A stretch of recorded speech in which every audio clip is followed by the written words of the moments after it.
Hello everyone, and welcome to Action RPG Build Guide Edition. Today I'm going to be dropping on you my 5th iteration of my Fire Necro. Now, if you've already copied one of my builds, the big difference between 8.0 and 8.1 is in your gear. It's only minor tweaks to the skills, which I will show you, but really you will have to completely remake your gear. Now, as always for my build guides, we will look at gameplay, we'll look at skills, we'll look at passives, we'll look at gear, and break down the character sheet. Now, in the description below, I have time-stamped everything, so if you need to jump ahead, go ahead, and I have put my loot filter, which is for advanced endgame. Alright, let's not waste any time and jump right into this. Right now I am logged into a level 100 Echo. Now, as far as the skills, they're exactly the same. I tested Summon Skeletons, I tested Bone Curse, I tested Infernal Shade, and ultimately I ended up back on Dread Shade, and I will explain why when we are breaking down the skills. So as far as gameplay goes, almost everything is the same. The only thing you want to do is cast Dread Shade whenever you can, and always cast it off screen. Again, I will explain later. So of course, build up the army. Rip Blood is still the same. That is how you are going to keep your ward up and keep your mana up. All right.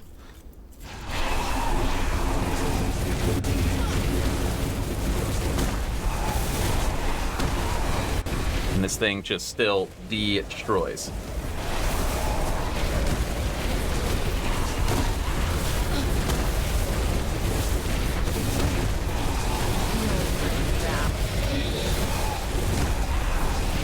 Stand in the middle of all that. Thank you, Endurance.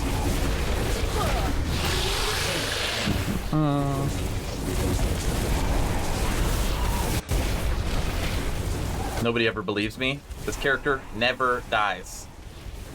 Granted, you have to be good at using her.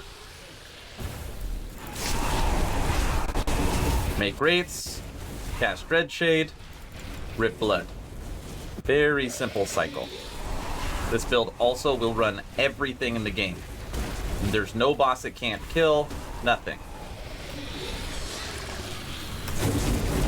I'm approaching 600 echoes completed with this one character.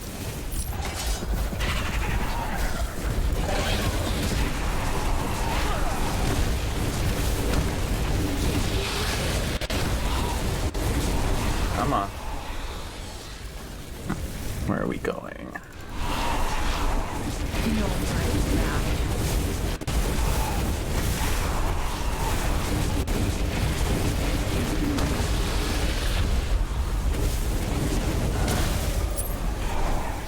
And we got the boss.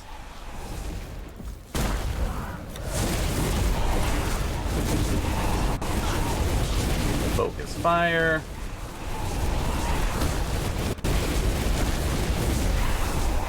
Good night. I'll pick up you and you. Okay. Again, almost the exact same gameplay that you have seen from my previous builds. Let me show you how I made this. Now let's take a look at skills, starting with Summon Wraith. And on here, literally nothing has changed. 2 into Grave Reality, 4 into Lay the End, 1 into Spirit Link, 3 into Dawn of the Fall, 3 into Dusk of the Living, 4 into Wraithbringer, 2 into Flame Wraith, and 1 into Fallen Reclamation. Again, nothing has changed on this skill, and making Flame Wraith, or making Wraith this way, will give you the most damage and keep the Wraith alive as long as possible. Switching over to Summon Skeletal Mage, 4 into Cellar Mortis, 3 into Grey Merchant. I took 1 out of here and put it into Grey Merchant. I'd rather have the Critical Strike multiplier. Okay, that's literally the 1 point I moved on this. 1 into Order of Death, 1 into Pyromancers, 4 into Flame Rot, 1 into Inferno, and 1 into Putrid Essence. Now, you do want to put 1 point into Putrid Essence because you want your mages actually poisoning the people they're hitting, because on Flame Rot, your poison is going to have a 40% better effect and 40% greater duration. So you do, even though you're not a poison character, you're going to want that added damage. Under Golem, literally no difference, nothing. This is just a meat shield to generate threat and help you during all of those big fights. That's literally it, no difference. 5 into AOP, 5 into Hunger, 1 into Blood Golem, 4 into Tower of Bones, 5 into AOS, and that is literally it. The Golem almost never dies. I mean, literally never, okay? And he will help keep you alive. Under Rip Blood, no difference. 2 into Arcane Absorption, 1 into Rip Spirit, 1 into Arcane Fortress. Arcane Fortress is the #1 skill for this build. It regenerates all your mana and it regenerates your ward. Keeps you alive. 5 into Hemomancer, 1 into Thirst, 5 into Quenching, 1 into Hematology, 1 into Marrow Drinker, and 3 into Mana Feast. This skill is so good, and even though they've nerfed it so many times, it is still so good. Which makes you think, what did it used to be? Okay, the big change, Dread Shade. I've completely changed this skill and my mindset. Thank you for some people on my Discord that had me check it out. It really is a big difference for this build. 3 into Lingering Doom, 1 into Spectral Distance. This is the best skill for 8.1, and it's going to buff your minions that aren't inside the Dread Shade, and I will showcase this at the dummy in a second. That's why you want to cast your Dread Shade off screen. So 100% or buffs minions not inside the area, but the area is larger. 1 into PP, 3 into Doomed Wraith, 1 into Egoism, 1 into All for One. Then down here, 2 into Spectral Presence, 3 into Dying Coven, 1 into Duskheart, 3 into Wisdom of the Dead, and 1 into Marty Dom. So this is very, very different, and it takes a little time to get used to, but you will see an immediate impact, okay? So those are the skills. Again, very small tweaks. For the most part, they are all the same, but let's go over to the training dummy. Now I want you to follow me down the rabbit hole for a minute, okay? Let me get this all out and explain. Right now I have 1 skeleton mage out, okay? And let's take a look at the damage output for this skeleton mage. 1800, 67, 15, 68, 87, 72. Okay, when you have 5 of these are really your main damage dealers at some points, okay? Pretty strong. They can crit close to 10,000, normally around 6 to 8. Okay? You have seen the skeleton Pyromancer. Stop fighting. Now I want you to go away. Okay. So, now we're going to pull out a Flame Wraith. Standard Flame Wraith. Attack. So let's see where it crits at. Almost never. 1,000, 1,200, 1,100, 1,100. Pretty consistent. Not very strong. And unlike a skeleton mage, it is about to die. You see its life going down. Oh, there it went. It crit. 52, 46. Alright, its life's gonna go away. Die. Actually, while it's dying, watch this. Shade. Oh, its life is going back up. And now check out the damage on it. 13, 13, 16, 13, 15, 14, 16. It does sometimes double, sometimes triple the amount of damage as the Pyromancer. Triple. And now it's going to die in like 6 seconds. Okay? So again, follow me down the rabbit hole for a second. If you had 3 Flame Wraiths that all had Dread Shade on it, that would be the equivalent of having 8 or 9 more Pyromancers. 8 or 9 more. That's pretty crazy. You are talking about a huge difference in damage from your overall damage when you have a couple Flame Wraiths with Dread Shade on. Now look at that. And if you notice, their life does not go down.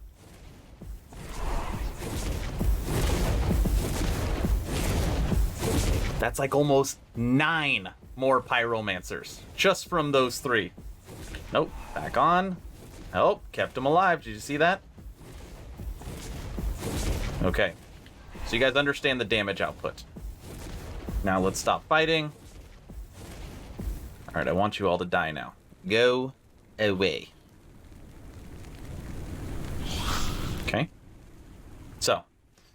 Let's get you up. Now watch this. Okay? So you see him attacking, right? Watch how much faster he attacks when you put the Dread Shade on. Ready? And go. Okay? Pretty big difference. So a big boost to attack speed. So damage and attack speed. Okay, now I need him to die.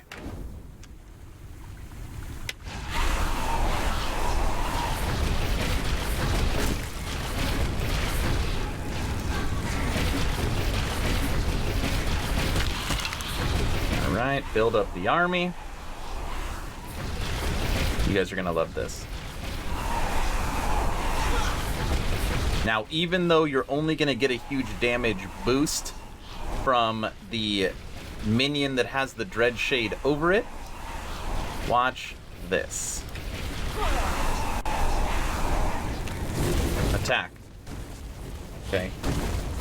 Probably made too many. Okay. See it? Now watch this.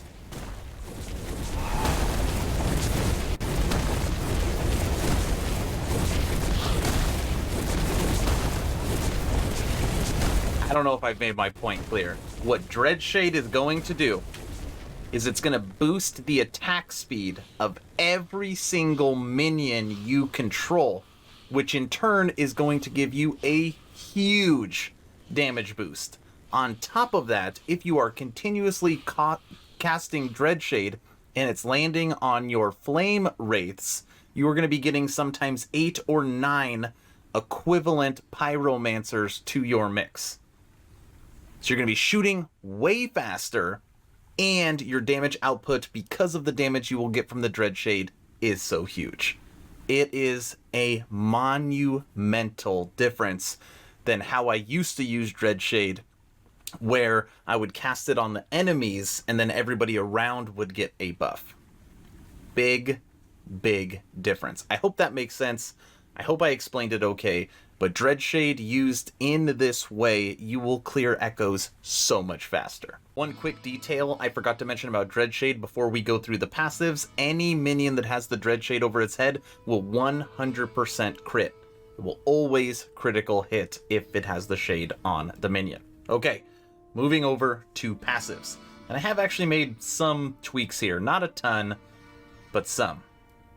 8 into Forbidden Knowledge. 1 into Mana of Mortality, 5 into Dark Rituals, 8 into Stolen Vitality, 5 into Unnatural Preservation, and 1 into Soul Aegis. So for the most part, I think this is actually exactly the same. I didn't touch anything here.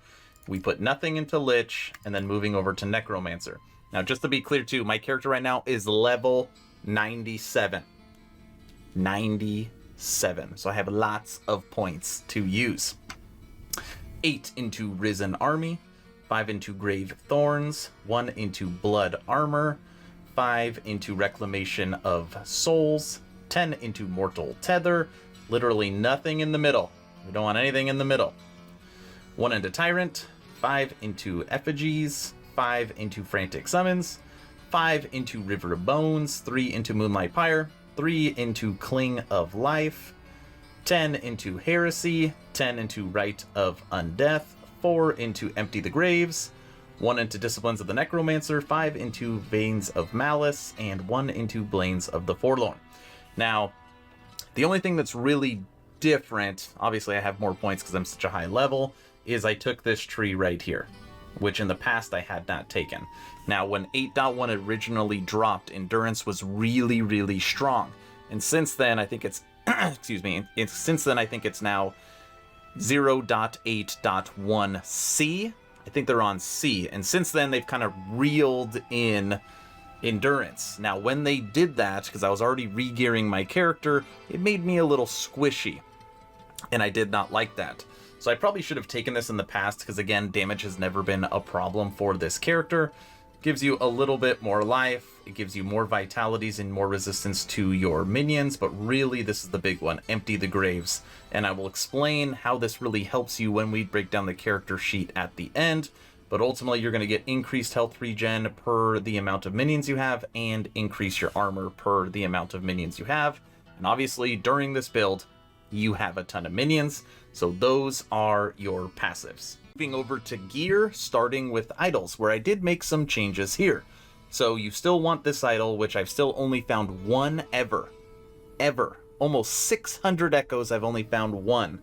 Maybe you're luckier than me, but summon Flame Wraith with apply 8% chance to apply Mark of Death on hit for minions. Okay, very important. And then the difference is I now want a 100% chance of casting a Flame Wraith.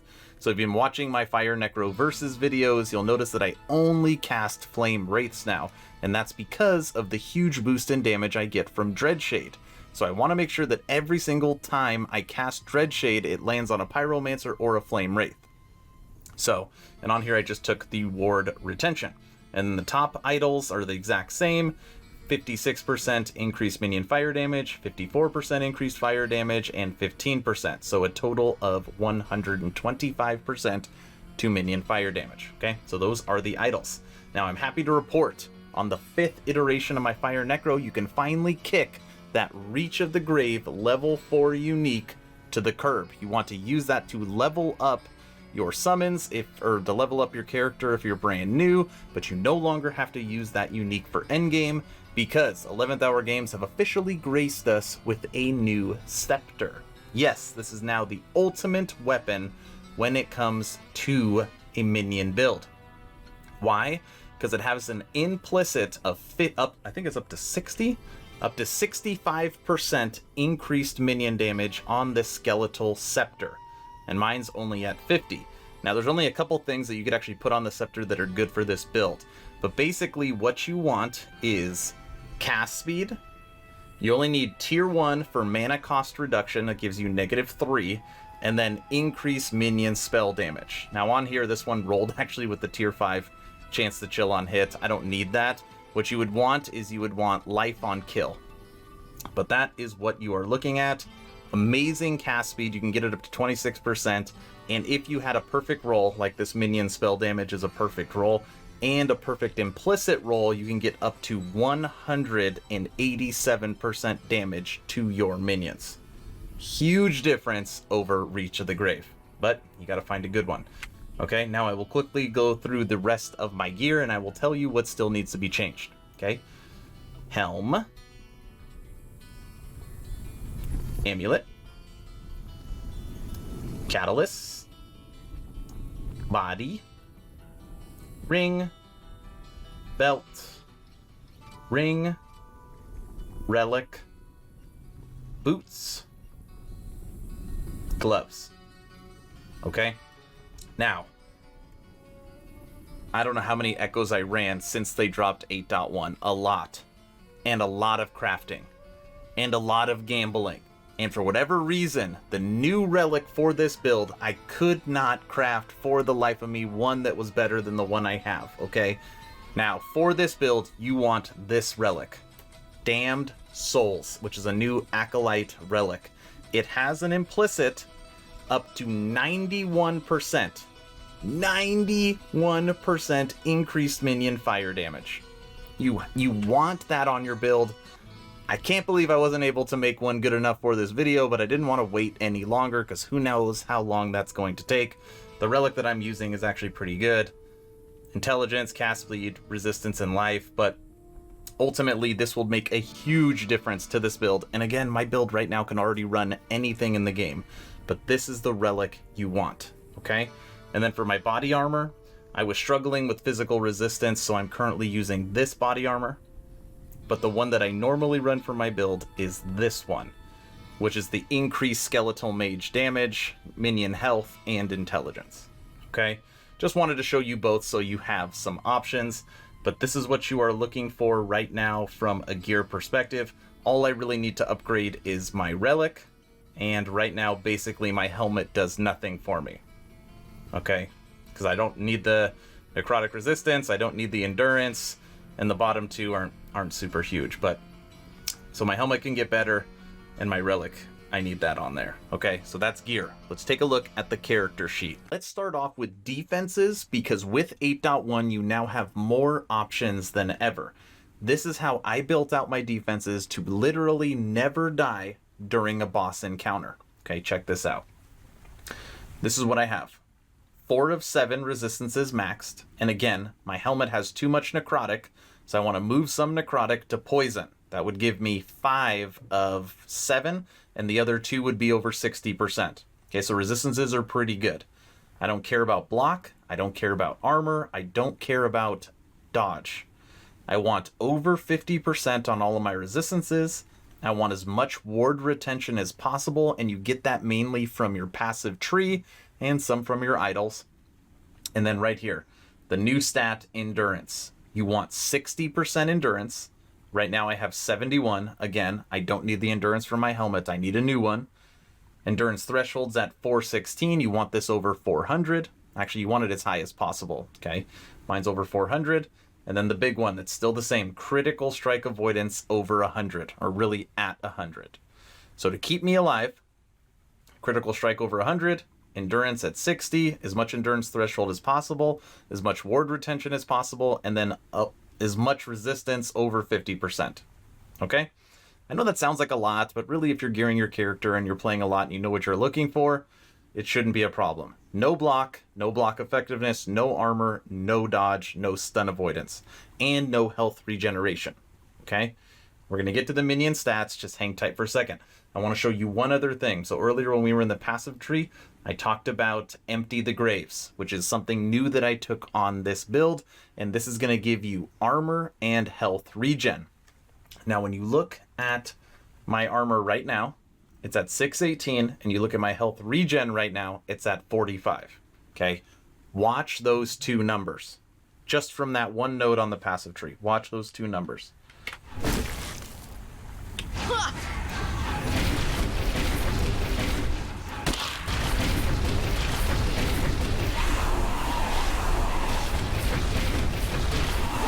Are you watching?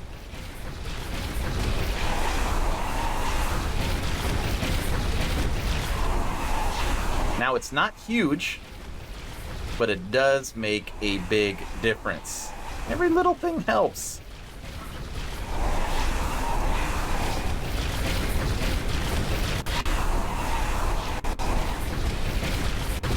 Where are we at now?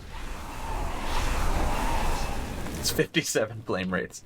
Well, obviously you're not probably going to have that many, but my health regeneration was up to 141, and then what was armor? Almost 1600. That is a big, big difference when you are fighting. Your health's going to be going up faster, and it's going to be like you are an armored tank because of all of your wraiths. And that only happens because of right here, Empty the Graves. Really helps you from a survivability standpoint, and you don't have to worry about health regen or armor actually being on your items because your minions help you out with it. Okay? Hope that helps you out. Now let's talk about minion stats. Of course, what you are all waiting for. So right now, my overall increased minion damage is 493%. My increased minion spell damage is 673%. And my increased minion fire damage, 818%. Those are some big numbers if you added them together. On top of that, my current increased minion health, 978% to minion health. And lastly, the last two, crit chance, 14%. But again, if you have Dreadshade on the minion, it's going to 100% crit. And minion critical strike multiplier, 367%. Again, this is why I kind of reeled in a little bit of the damage from the passive tree to give me more survivability, because for this build, damage is never an issue. All right, everyone, that's the video. Normally, I will put in a leveling guide in these build guides, but I'm actually going to skip it for this video, seeing as it's my 5th iteration of my Fire Necro. If you are leveling this build from level 1, use the Reach of the Grave wand. It is a level 4 unique that will take you through the entire campaign, and all of these skills you can use very early on. Just follow the same trees. It's just going to take you a little longer to level them up. But that's it. If you have any questions, if you want to talk to me directly about this build, Join the official Action RPG Discord. We're approaching 650 members, great conversations every day, especially around last Epoch. The idea is to build a gaming community that could jump from game to game together, so you never start the server alone. Link for that Discord is in the description. I hope you all enjoyed this build guide. I have 6 total guides. This is the first one that I'm updating for 8.1, and now we are moving on to the Rogue. I hope you all have a great day. Stay home, stay safe. Do not forget to join the official Action RPG Discord. Aaron, out.